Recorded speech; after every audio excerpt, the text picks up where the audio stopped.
Now and welcome, this is me, Veerle de Bruin, giving to you hopefully some insights amongst these very intense time about the lunar eclipse. I was asked, lots of people asked me, please do a separate lunar eclipse, and I said, okay, I can do that, but a bit precise, concise, not to elaborate in details. Hopefully this can give you a little bit of support. And if you're very interested in astrology, check out the monthly horoscopes, especially for your ascendant sign as well.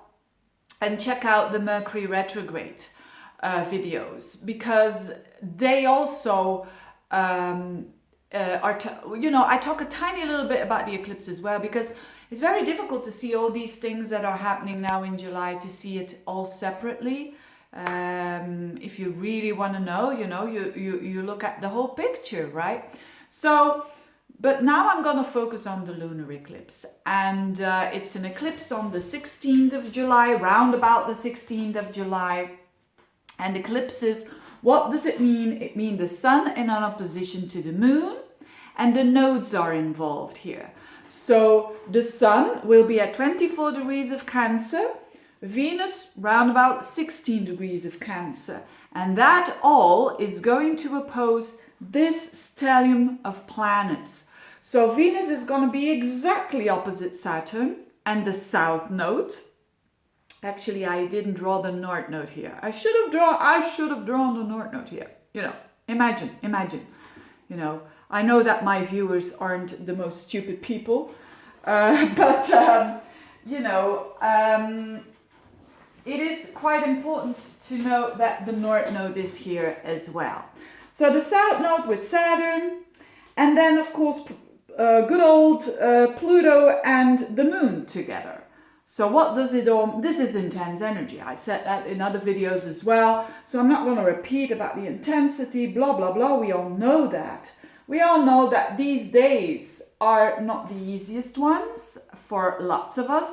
There are, of course, people who don't have anything around 24 degrees of Capricorn or 24 degrees of Cancer, Cancer, and so they won't feel that as much. But if you do have planets around these degrees in those signs, and also in Aries and in Libra, because these are the squares, so if you do have planets between, let's say, 19 to the end of the sign, 19 degrees of Aries to the end of the sign, and the same for Libra, you're going to feel this eclipse for sure, okay?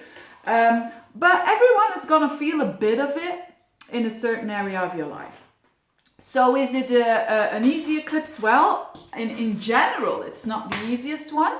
I always refer to the eclipses of the Saros family. So it's the eclipse that belongs to the Saros family 3 North.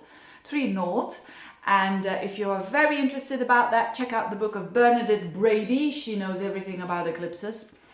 But bottom line is that this is a very transformational energy already. This eclipse that I'm talking about here now, the lunar one, belongs to a very big family, and that has already the flavor of transformation. So it's a bit a double whammy, you could say. And with transformation, I mean, it's death and rebirth. It's something needs to die. A lot of people are at a crossroad at the moment. So something needs to go. And we can do two things. We can fight against it, but fighting against the cosmos is a bit like Don Quixote, you could say. Or you could let things, you could accept that things are happening, but then, take actions as long as you can take those actions. And from a calm state, not from a panic state, or not from a state of... I can't describe it in other words, not from a panic state, but from a calm state, okay? So I'm not telling to you if a child goes into the sea, if a 5 years old goes into the sea, ride back into the goals, and you're seeing that his little head is going under, you don't have to just accept. No, you do what you can do. but you can only do so much. That's basically what I mean. So and you do it in a calm way. So what happens, this is a good example actually about that little child that's going into the sea that goes way too far and that is in danger, you know, crisis. This is the energy that I'm describing. This is an analogy, but this is a good example actually. The best thing, so what I'm saying here, that's the weather forecast. We cannot change it. There's going to be some crisis here and there. For some people, minor things. For other people, big things, you know, jobs that they don't want to do anymore and that they say goodbye to, relationships, etc., etc. Or maybe something happening with a friend or whatever. But the thing is, the attitude I invite you to take is the one that I'm going to describe now. The attitude that I invite you to take is, first of all, to stay calm in the midst of all that transformational energy, that you are centered. And when you are centered, you can do more. You can do more. But when you are centered, you're not fighting what's going on in front of you. So when you see your child walking into the sea and that is dangerous, what do? Instead of panicking and say, this is happening, you go towards it, you ask your husband or your wife or whatever, you go, you take the child out of the water and you act in a way of, look, this is not, you say the danger to your 5-year-old in the language of a 5-year-old, and that's it. In the worst case scenario that you can do is panic and not accepting the reality. That's basically it. So another example is a child that is doing, a child or a friend or a sibling or even a loved one that is doing something that you know is not okay. Let's say with a loved one. Let's say you are in a relationship. And let's say that, Pluto brings crises a bit more to the, and especially full moons like this one, this is culmination. This is things come to light and things are showing itself, so to speak. And certainly with Pluto, it's like things that maybe were hidden or things that you've been not looking at for a long time. They're coming to the surface. If you already are trying to do that, trying to say yes to what is and trying to act in the best possible way, so good for you. But let's say you have a loved one, a husband, a wife that has an addiction, for instance. You know, she or he is drinking themselves to death, or drugs or alcohol or whatever it is. And this is very, very tough, isn't it? It is Pluto. It's out of your power, because if it was in your power, you could say, stop it, and that person would stop, right? But this is Pluto. This means that things need to be this way, and things are about to change, and certainly how you react upon it. So the only thing that you can do is not just watch and accept and say, yes, my husband or my wife is an addicted person. Yeah, that's the way it is. No. When there's really life-threatening things, you can really help them out. When they're getting in a coma, you can, of course, call the ER, or how do you do that? So that is what you do. But what I'm inviting you very strongly is not to try to not accept the situation as it is, because then you are making it either worse, and especially for yourself. And so what I invite you to do then is to say, yes, you call the ER and all of that, and you talk with it with calmness, and you make tough decisions. So maybe you are saying, and that's for everyone different. An astrologer or a friend can give you advice, but it's ultimately you who makes that decision. And a lot of people, I'm giving here an extreme example. So it's, well, extreme, I mean, a very intense example. But a lot of people are in these, familiar in these situations that are a bit like that, or on another level. but that are very hard to take, decisions that are very hard to take. So, and then because things are coming to the extreme, sometimes people need those extremes in order for them to take decisions. So maybe then you are saying, look, I'm going to put my husband or whatever to an ultimatum and saying, look, this was the last time, I can't live like that. You go under, but I go under with you, for instance. And then you make that decision. And that's ultimately what Pluto wants you to do. It wants you to transform. It looks bad, but it is to get you towards a situation that is better for you. Believe it or not. It's very weird, but it is. So when you, the only thing that can help here is consciousness. When you know that you're going in overdrive and when you know that you're losing your calm and you're panicking, when you know that this is happening, this is already a change. You see what I mean? You don't have to be angry with yourself that you're just always, that you're not in peace or whatever. That's not what I'm saying. But the more you are aware of these energy, that's why I'm making this video, the more you are aware of it, it's no guarantee that things are not going to explode or things are not going to shift. No, but it's a guarantee that you will go through it in the best way possible. And that is important, right? But there is help. Amongst all this intensity, there is also very good transit going on. And it's Venus, I said it in the Mercury retrograde video as well. It's Venus is also in Cancer, almost exactly trining Neptune. So this is help. So what is this energy? This is energy of empathy, energy of, this is love actually. Oh, I love that movie, Love Actually. Do you know that movie? If you do, what do you think of that movie? Anyway, I've seen it tons of time. But it's a bit the atmosphere of that movie, Love Actually. It really is. It's very inspiring, Venus trine Neptune. It's about love. And it's about, you know, you could say love. I don't want to be here cheesy. Oh, love conquers all. No, I think I've been very practical in explaining what the best attitude for you is to do. For all of us, whether it is a little crisis or a big one. But there's definitely this aspect of love, this aspect of compassion.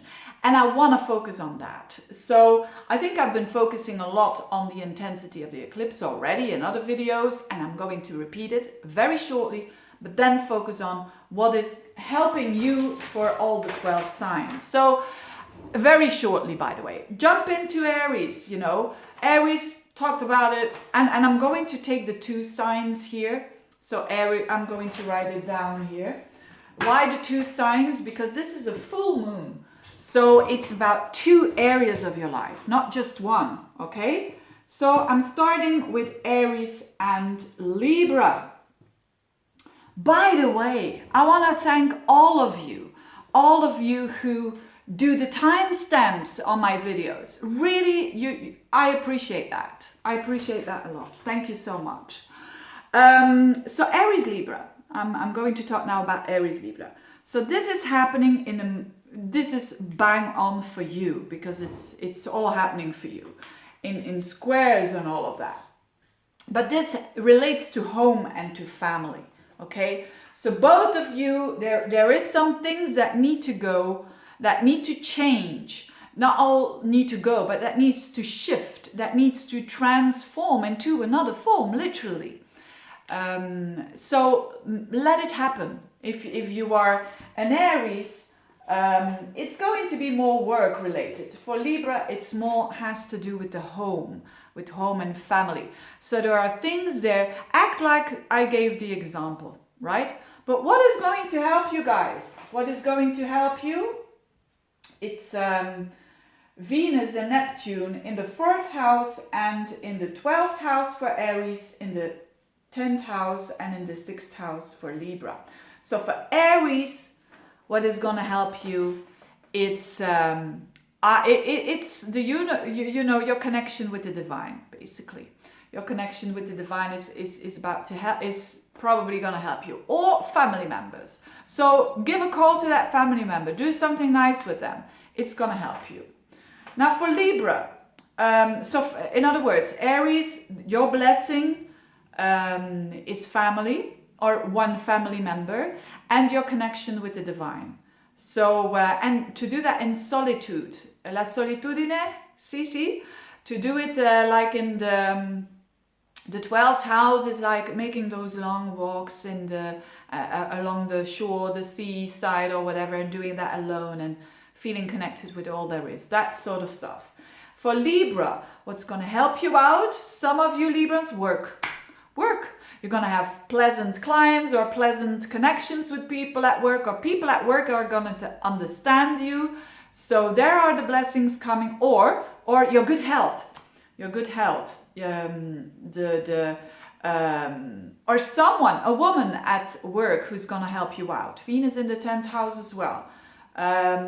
So connections that are related to work. If you're not working, it's about your health and your good health, and seeing that as a blessing. Right, what about Taurus and Scorpio next? Taurus and Scorpio are going to feel it less, this eclipse. Why? Because it's not in key areas of their life, Taurus and Scorpio. And they're gonna feel it mostly in their intellectual houses. So it is the mind. And I've said it already many times that with Taurians and with Scorpios, it's all about, there's something about an old paradigm or an old way of thinking that is not working for you anymore. So let it go. See the transformation there. All right.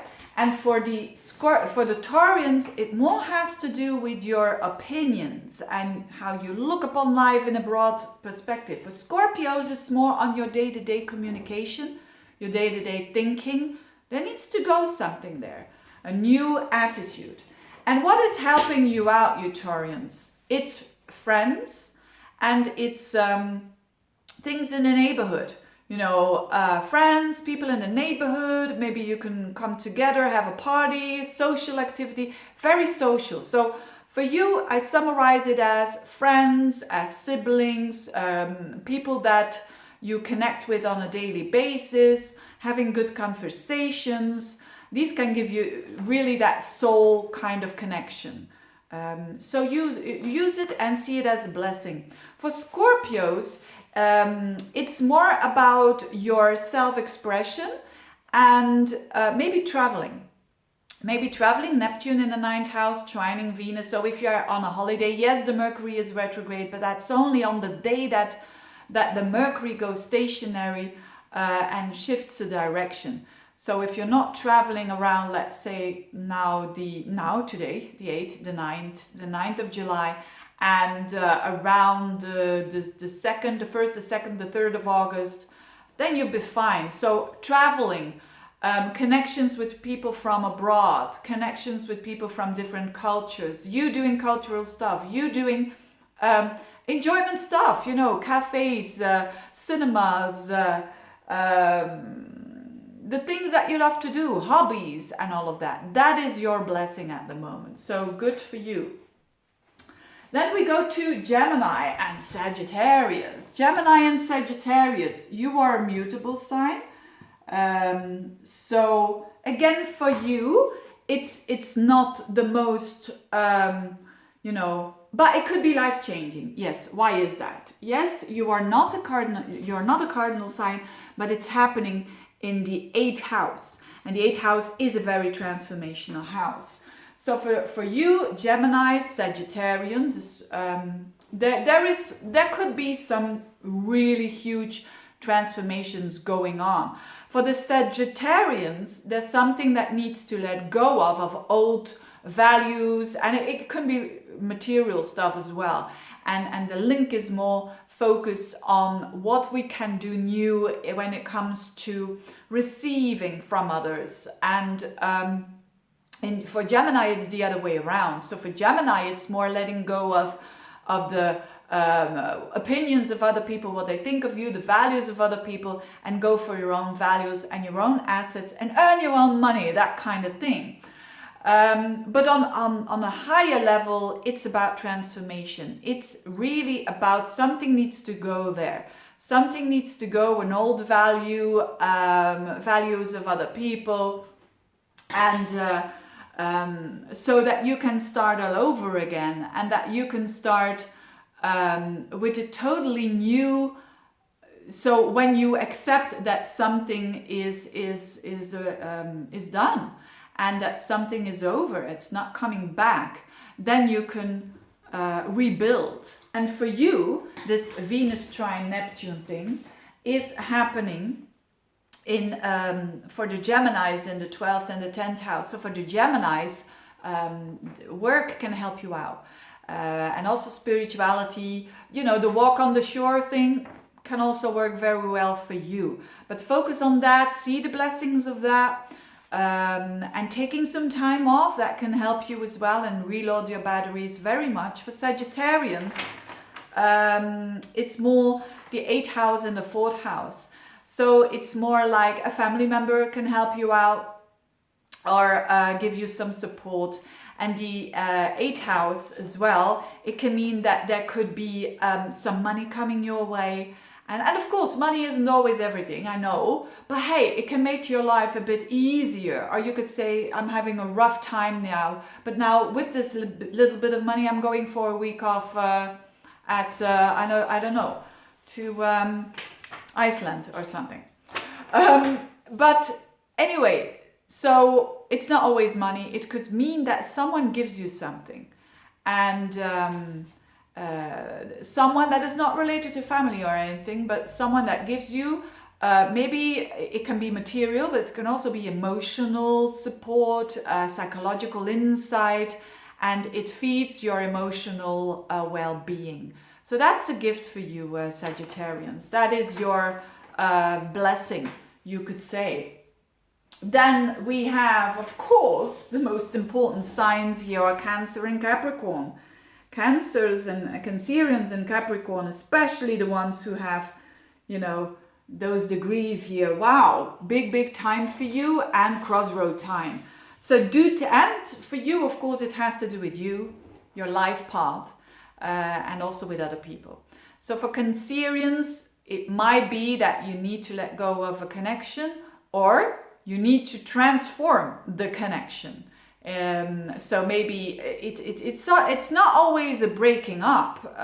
It could mean, look, we have the things that we are doing now, because some of a crisis happens here. Let's live alone and apart for a month or two. You see what I mean? So that's also a transformation. You shift something, you do something, you act upon what has happened, but in a calm way. The same for Capricorn. There are parts of them that are dying, and accept that. Accept that. For one person, it can mean like I'm heading into menopause, for instance, you could say, and I can't make babies anymore, you know. So that can be rather like fighting it and I want to be young, or you're losing your hair, for maybe you're a man and you're getting boiled or whatever. It's about accepting this, and how can I transform this, and how can I see myself in a different way, and what are the positive side of these things. So it's hard times for these people who hard times in a way that there's a lot happening, but it's for your growth, and don't fight the growth, okay? And what can help you, the Cancerians and the Capricorns, is actually for Cancerians, it is their themselves, doing things for themselves, but also traveling, the 9th house. So traveling, doing something for buying something new for clothing, or doing some spa, things like that, and maybe do it in another country, trining Neptune in the 9th house. Or traveling, connections with other people, spirituality, astrology, all these things can really help you out, and that is a blessing for you at the moment. And for Capricorns, it's more people.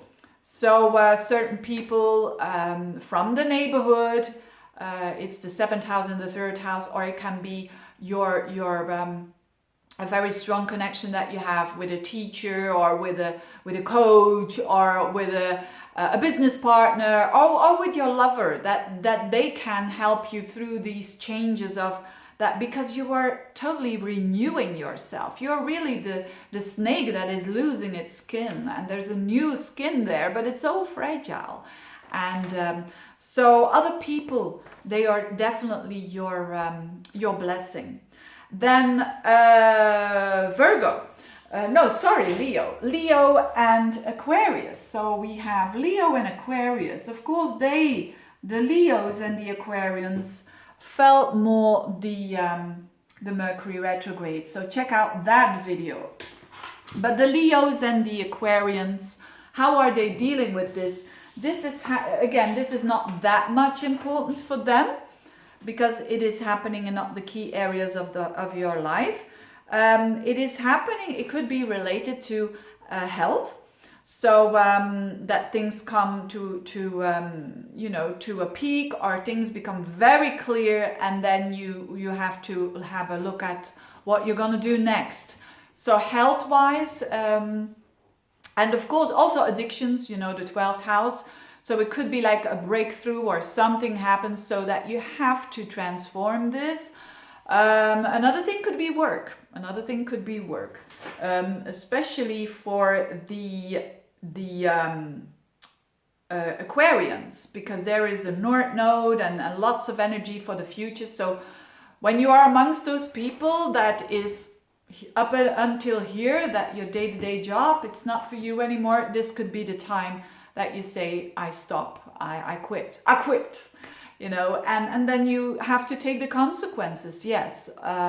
But that is the beginning of a new life, so to speak. And Leos, they could also, it could be, again, because this is in 2 houses happening, it could be for the Leos as well, that they have to quit with a certain job and that they're no longer doing this anymore and transform in a new way. What's going to help you for the Leos is very spiritual. Your spirituality, your connection with the divine, your connection with maybe people that have passed away, the 12th house and the 8th house. So the metaphysical side of life will support you, and see it as a blessing, and work, your connection, even if it's already good, it's going to improve, and it's going to give you force, and it's going to give you strength in these changes that you have to make. And for the Aquarians is the 6th house and the 2nd house, so work. So it could mean that your self-worth is going to improve, because maybe you've taken a tough decision of, I don't want to do that has to do with work, and that is really, really tough, and but your self-worth is improving, and something like that could happen for the Aquarians. Enjoying life, the 5 senses there also for the Aquarians. And you could do something that has to do with your health, that is really, so if you're doing something for your health, like every week you go 2 times in the fitness or whatever it is, you're going to improve it, you're going to embrace it and see it as a blessing even more than ever, because that's going to help you out. That's going to focus you on a positive way. And then last but not least, the Virgos and the Pisceans. So Virgo and Pisces is a mutable sign. So Virgo and Pisces, especially the Virgos, are going to feel more, the Mercury retrograde and so on. And so this is not the key area of life. But what is this all about? I hope this is not going to stop this video, because it's doing strange things. Anyway, this letting go is about, for you, more about either a friend, either an objective that is no working for you anymore. That's more for Pisceans. And for Virgos, it could have to do with a lover, with a child, that you need to let go of your forcing energy towards control. So, or a creative project could be that as well. Again, remember, especially when we talk about children, remember, you have to stay connected with your child, but you also have to make sure that when they make mistakes, that they get the space from you to reestablish themselves, and to talk with them peacefully and strongly. So that kind of thing for you Virgos out there. And for the Pisceans, it has a lot to do with maybe objectives, dreams that you had that you have to let go of. They're no longer serving you. What is really helping you out, Virgos? It's people. Connect with friends, connect with other people. Your loved one, the one that is close to you, can really, really inspire you and emotionally see it as a blessing. Friends as well. And for the Pisceans, if it has been a long time that you've been creative, be creative. Your own creation. You're gonna really, it's not gonna solve all your problems, but it's like a blessing, so to speak. So create, be out there, do some enjoyable things, do the things that you love to do, an old hobby. Having said that, this was the video, and I made it 30 minutes. I think not too long, I hope. Thank you so much for watching. If you want a reading, get in touch. I wish you all the best for the eclipse. Bye bye.